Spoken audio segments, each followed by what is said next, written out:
lang sabihin, napakasimple ng mga pangyayari diyan, nagkakagulo sa ombudsman dahil hindi sila nagtagumpay sa PI, mga PI nila. Hindi rin sila umubra sa impeachment, kaya narito na tayo ngayon. Ipipilit nila na si Boying maging ombudsman para ipakulong si VP Inday Sara bago mag-2027 at hindi lang si Inday Sara, kundi lahat ng mga Duterte, kaalyado ng mga Duterte, baka pati ako. Yan ay sa gitna ng paghihirap ng mga Pilipinong binabaha ng tubig, ng korupsyon at ng kawalang aksyon. Tinutukan ko ang Plan A nila na People's Initiative Chacha. Binuking ko ang Plan B, yung impeachment, para mawala sa landas nila si VP Sara sa 2028. Ngayon, nasa Plan C na po tayo, sa ombudsman naman. Noon pa'y nakita ko na, kaya ako nagsampa ng kaso nung May 2, nandun ako sa ombudsman. Kung hindi kayo titigil sa pamumulitika, mag-asaran tayo. Hindi ko rin kayo tatantanan. Para kayong mga kabayong na katapalodo sa 2028, 2026 pa lang ngayon. Napapabayaan nyo ang bayan sa kakaisip ng ambisyon at paraan paano nyo buburahin ang mga nakaharang sa mga maiitim ninyong plano. Nasa 2028 na kayo. 2026 pa lang. Paano makakaligtas at mabubuhay ang Pilipino 2026, 2027? Paano makakaraos? Hindi sila tulad ng mga buhaya na kaya sa lupa at lumalangoy sa baha, walang pakialam. Ngayon, ang OMB, Bantayog ng Katwiran, para sa mga lingkod bayan. Pati ba naman yan, gusto ninyong baluktutin? Habang nagsusumikap ang lahat ng tapat, habang ang lahat ng Pilipino ay galit dahil gustong makakita ng tuwid, habang pilit naming nire-reband na tuwid ang sistema, eto kayo at pilit nyong kinukulot, binabaluktot, ginugulo. Ang OMB ay opisina, hindi parlor. Tigilan nyo yan. Ang mensahe ko naman kay bagong Deputy OIC Ombudsman Vargas ay simple lamang. Kung nayayanig ka na sa pressure, isabuhay mo na lang ang sikat ng kanta ni April Boy Regino.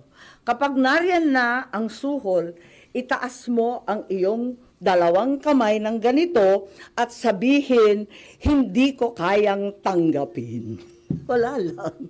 Naloloka na ako. Yes po. Git ninyo na plano nila na kaya ilagay Secretary Boying Remulla sa ombudsman para ipakulong si VP Sara at mga ka-alyado niya. Ano yun, suspicion o may nakuha kayo na mabigat na information na pinagbasihan nyo? Yes, marami po tayong information na talagang dito patungo ang paghalal ng isang ombudsman na kaibigan natin dati pero hindi naman natin mapagkakailay. Ang labo-labo naman ng ganon. Kaya tututulan ko po at magtiisan po tayo. Hindi natin kakayanin yan at hindi dapat mangyari yan. Dahil klaro naman hindi dapat politiko, klaro yung conflict of interest, hindi naman na maitatakwil na may kaso. So, 2 sets of cases against Secretary Boying Remulla presently pending before the Ombudsman. Kung paano siya magkakaroon ng clearance from the Ombudsman, pipilitin talaga, pinaltan na yung Deputy OIC na dati nariyan, si Deputy OIC Castillo, malamang ayaw mag-cooperate, kaya kung ano-anong paninira, nakikita natin sa online. Meron administrative case for grave misconduct and conduct prejudicial to the best interest of the service. May ikalawa pa, may criminal cases, usurpation of judicial functions under the revised penal code, another criminal case for arbitrary detention of PRRD. Ayan, so nag-file ako nung nakaraan 27 August ng position paper ad cautelam kasi marami pang pending, marami pang iniintay. Higit sa lahat, hindi pa nare-resolve yung time to file the position paper. Iintay rin kami yung mga respondent. Panay ang extension of time to file, wala pa, hindi pa pinipila, tapos yung counter affidavit pa. And then Marbil, si General Marbil, may motion to withdraw pa his rejoinder affidavit. So ang dami pang nakatenga, dapat talaga, pasok na yan sa preliminary investigation. Di naman nila pwedeng i-dismiss kasi umandar na yung kaso Meron pa akong motion for clarificatory hearing. Meron pa akong motion for supplemental position paper. Kaya, ayun, nung nag-file ako nung 27 August, yung sumunod na araw, wala, tinanggal na si OIC Ombudsman Marie Flor Punsalan Castillo. Bigla-bigla ang pinasok yung Deputy Ombudsman sa Visayas, si Dante Vargas naman. Ang daing naririnig, ang daming haka-haka, ang daming pinapakita na sinisiraan na nga si OIC Ombudsman Castillo na dati-rati wala naman tayong naririnig tungkol dyan. Kung ano-anong district engineer flood zone control, talaga naman nasa uso bigla. Ang totoo, ang balita, ang pagkakilala kay Justice Punsalan Castillo, hindi daw yan napapagsabihan kasi very independent-minded at very legalista. Kaya hindi talaga nauuto, hindi talaga nasusuhulan, yun na nga. Tapos may issue pa na yung bagong OIC Ombudsman Vargas, ang asawa daw, kaklase daw ni Secretary Boying sa UP Law. Therefore, there's extremely heavy pressure to dismiss the case against Boying. At eto nga, na itong kaso ay madidismiss ngayong linggo. Bakit i-dismiss yan? Yan ang tanong ko. At ang balita, immediately executory ang ilalabas. It's also alleged that even though the time for filing of the motion for reconsideration has not lapsed, the OIC will nonetheless issue an ombudsman clearance para tuloy-tuloy ang pag-appoint kay Boying. It's very bothersome if the cases will be dismissed days after the position papers were filed. Kulang pa yung response galing sa mga respondent.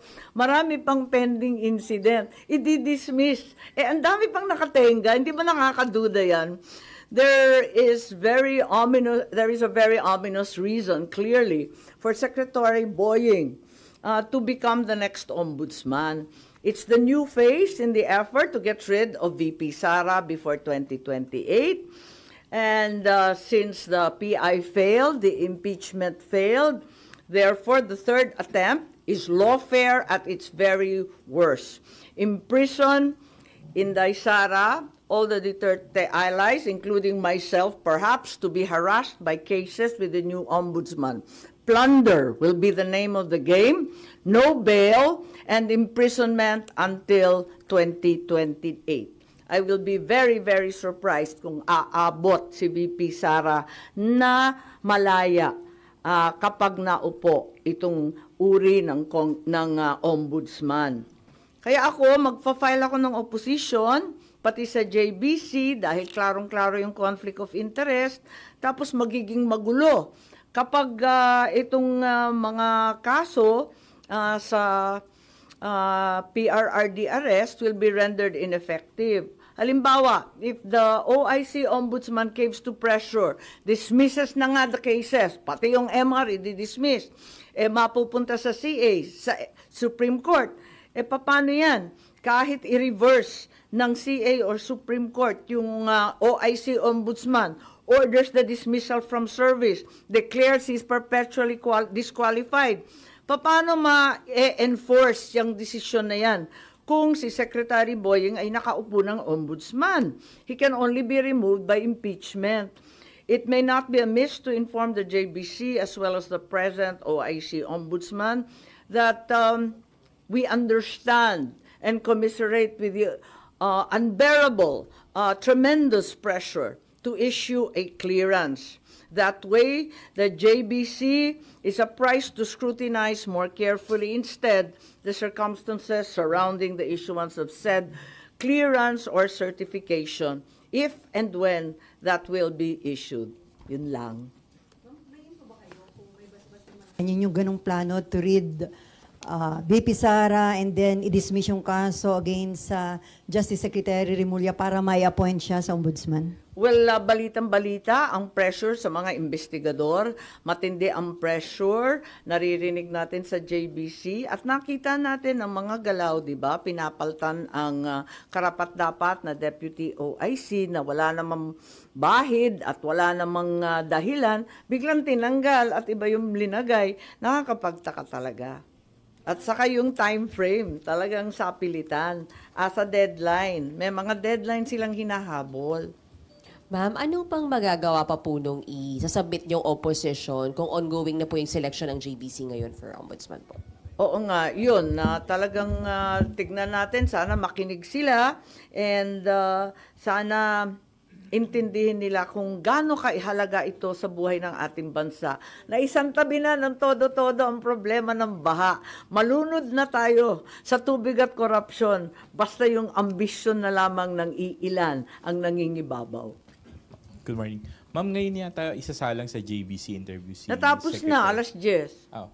Pero yung opposition nyo po, na-file or na-discuss nyo po ba kay Senator Alan as member ng JBC representing Kakausapin the ko Senate? mamaya. Nagulat kasi ako, hindi ko akalain na magpapa-interview. Akala ko bawal yun hanggat walang clearance.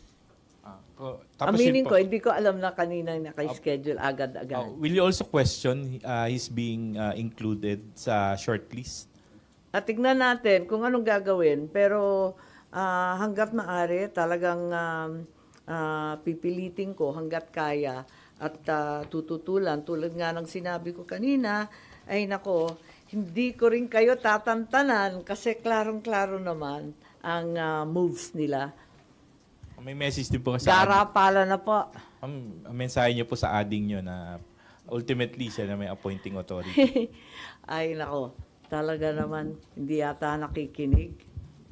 Ma'am, kung ayaw nyo kay Sec Boying, kanino kayo doon sa 17 o 16 na iba pa? Ay, hindi naman sa ayaw ko. Kaya nga lang, wag naman binabraso yung ombudsman. Yan na lang ang huling hantungan ng hustisya, ng katotohanan. Ang bigat naman nun. Constitutional body, guguluhin, ano? Wala naman akong sinasang-ayunan. Ang sinasabi ko, klarong disqualified. Kaya wag na lang. Ang liwaliwanag naman ang conflict of interest. Nakikita naman natin ang problema kapag may pending admin and criminal charges pa. Ang bigat naman, tapos gagawin ninyong ombudsman. Tama ba yun? Wala naman akong kinakampanyang kandidato para ombudsman. Sa totoo lang. Di ko nga kilala yung mga listahan. Siyempre, trabaho ng JBC yun eh. Wala na. Ibang issue lang. Ay, okay. Pero babalik pa ako sa budget. Okay, Oo, sige. yung madalian lang kung gusto nyo. Pero yun lang. Yes po. Ma'am, hindi ba parang ang for a goal na tanggalin lang si VP Sara, yun po talaga yung goal ni Secretary Remulla? Eh, hindi siya. Siguro yung mga nag-uutos din sa kanya. Marami kasi, di ba? Di ba masyado nang maliwanag ang pattern. Noon sinabi ng iba na napaka-alarmist ko. Bakit ko binubulabog ang lahat tungkol sa PI? O ngayon, tignan natin. Tapos yung impeachment, walang maniwala na itutuloy. Ayan, tinuloy. Wala rin nangyari. Kaya nandito na tayo sa Plan C. Yan talaga ang nangyayari. Ma'am, saan nyo nakuha yung information na may ganitong plano? Mag-ombudsman siya para ipakulong si VP Sara? Maliwanag naman kasi talagang sinabi na rin nung nag-iimbestiga yung mga Quadcom tungkol sa confidential and intelligence funds na ang tinutukoy, plunder charges, non-bailable, kulong bago 2028. Nakausap nyo na si VP Sara about this, ma'am? Yung possibility Hindi, ng actually ombudsman? hindi pa. Kasi wala siya rito, sa totoo lang. At sa dami ng problema nun, dadagdagan ko pa. Hanggat kaya ko, talagang hindi ko tatantanan to at mag-asara na lang kami. Pero, ma'am, sorry. Pero Yep. hindi naman po ang gusto ni VP Sara, di ba? Sorry? Masagot po, hindi lang gusto ni VP Sara, masagot sa proper forum yung mga charges laban po sa kanya. Tama. So, hindi ba parang ano, o talagang si SOJ Remulla po yung bagong bala against her and the Dutertes po?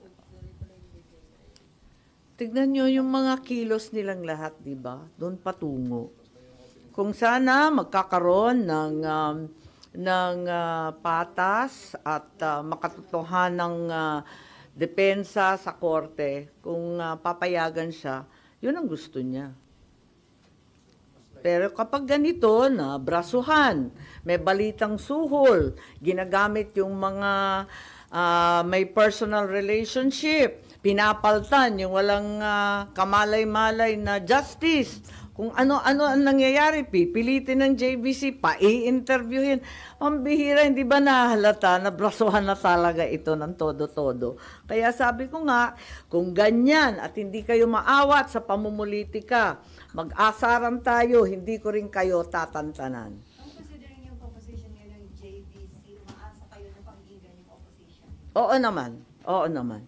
May mga nakausap na kayo na member? Wala. Hindi ako naglalabi, nakakahiya naman po. Magpa-file siguro ako. When are you going to file your opposition? Asap, nagulat ako. Kanina nag-interview eh. Yung mga minention nyo, yun ang gagamitin yung mga arguments sa opposition.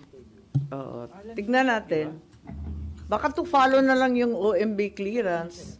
Kaya nag-interview. Hindi ko alam. Alright. Thank you, ma'am.